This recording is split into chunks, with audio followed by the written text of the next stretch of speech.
Currently, we are asking for the power consumer to choose between free porn versus live can grow. If you force such competition to this consumer that desires instant action, he chooses free porn. Why? Besides being free, it's also more efficient for his relief. He doesn't want to deal with a real person, full of limitations, emotions. All he wants is to satisfy a physiological need immediately. So for him, porn video is the best choice. We lost this battle, which means that we lost this client. We need to assume that and go on. Does this mean that camming is about to die? If we keep trying to compete with something that is impossible, yeah, sure. But we can all have our chat rooms full of traffic again if we start presenting premium cam girls as an alternative to those who are not interested in this competition. How? It's easy as pie.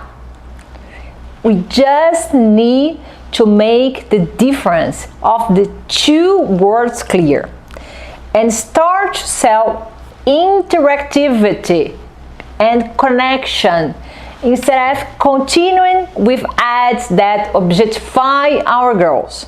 Thus, the user won't have to choose one thing or another.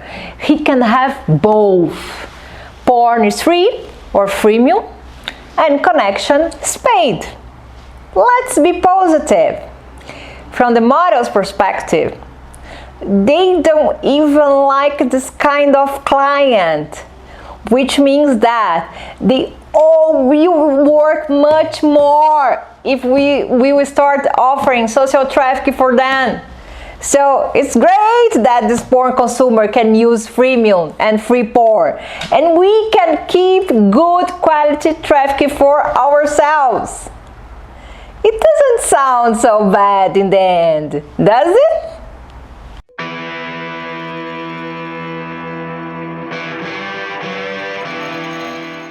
Money matters.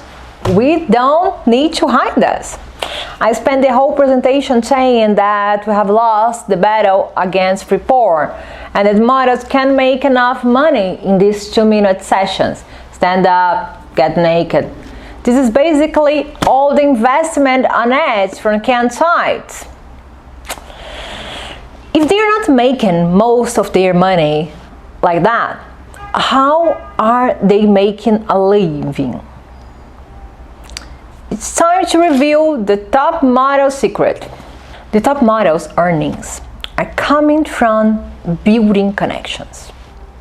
And what does it really mean? That members that support the models aren't from the porn traffic. They not only stay longer, but also return. They are also the followers in the model's social media accounts and not the porn traffic. The new camming perspective is not a different reality, the one I came up with. As a social scientist, I was the person who named what I saw. You don't have to believe me. You can test it yourself. If you run a premium cam site or studio, I invite you to give it a try. Check if your models have more new traffic or returning traffic. Ask them if the clients who stay there longer are porn or social traffic.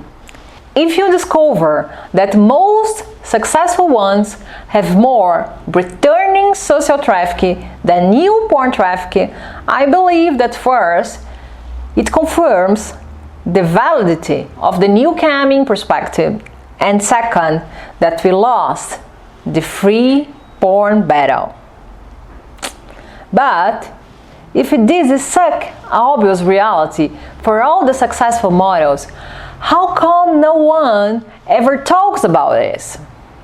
Well, first of all, it's not easy to do a market analysis, organize all the ideas, create concepts, and explain them. Most of the time, we don't know how to name the situations that we are experiencing. The professional who analyzes, organizes, and explains all of this is the social science. So, let me explain what is happening. When it comes to premium campsites, all that matters is the connection between models and members. It is the base of these connections stands from verbal interactivity. When you ask your models to tease for free in a premium campsite, you make it hard to establish an effective connection because she was reduced to a purely sexual object. Besides, she gets mentally and physically drained because of the repetitive actions and the messages she has to deal with, just like show pussy, hurry up, baby, I'm waiting. Why don't you show me your boobs now? I was a model. I know. But we'll stop with the examples here because the vast majority of the industry is still led by men. And men and women are biologically different, which means that what sounds like objectification and leads to poor productivity for a woman could sound like a compliment for men. Just like what stimulates productivity for women, including the social aspect, might sound very boring for men. Men and women treat sexual desire differently. Guys are usually able to separate their sexual needs from the emotional connection, and girls are not. When a man sees an ad telling him instant sexual action here, he shuts down his emotion and he understands that the link will take him to a place he can relieve his sexual needs without any interaction.